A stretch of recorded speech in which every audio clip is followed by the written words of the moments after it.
Water may be the source of life, but its life-giving quality depends on how we treat it. Farm runoff, pesticides and fertilizers, and even treated wastewater make their way back into our waters and our lives. But here at the Port of Baltimore, the National Aquarium has a pilot program that could help improve the water below its piers. This is a floating island here in the Baltimore Harbor. These technologies have been used in other systems, and there's estimate that like 1 acre of these wetlands would equal 200 acres of natural wetlands, which in themselves have tremendous habitat value and water quality value. Laura Benke is the manager of conservation at the National Aquarium. She says the little island was put together in a few hours. Native plants are planted in a plastic mesh, then anchored into place. Well, the plants themselves will actually grow through the island material and take up nutrients in the water or from the water, and that's really what's causing a lot of our problems here in the Chesapeake Bay. We're trying to prove that new technologies like this can help improve water quality here. Just adjacent to the National Aquarium are more floating wetlands. Same goal, different design. A separate organization put those in, but the National Aquarium will lead the monitoring of both sites.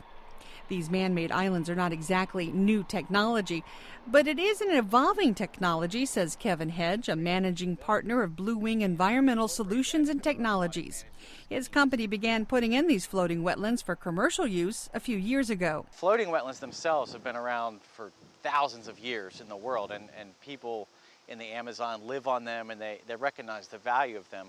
Floating Island International has been around for about 10 years, working on and continuing to develop the technology. 5 years of research and development went into the current embodiment we're working with today. The man-made islands are meant to mimic nature, natural wetlands that occur all around the world, and they seem to be doing a pretty good job. Turtles like them, ducks like them, and underwater there are even more creatures clinging to them. We have lots of dark false mussels that are down there. We have lots of worms and some other small critters. We have pictures of blue crabs just hanging out on the bottom of the island having lunch. We have pictures of striped bass coming in and eating some of the critters that are on the island. As you can see, it's a favorite of the local ducks. And a favorite of the local people. This year, this pond has been relatively clear. Once the plants grow to full size, it's hard to tell this biohaven floating island is made of plastic. It's made of 100% recycled plastic material, bonded together with layers of marine grade buoyant foam, add some buoyancy to it and some structural rigidity.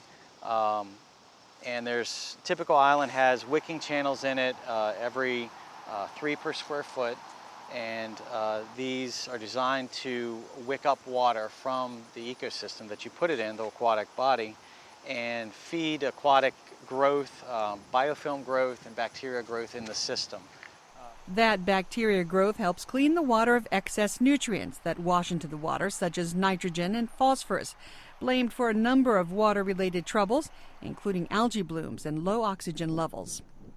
I'm VOA's Rebecca Ward for Going Green.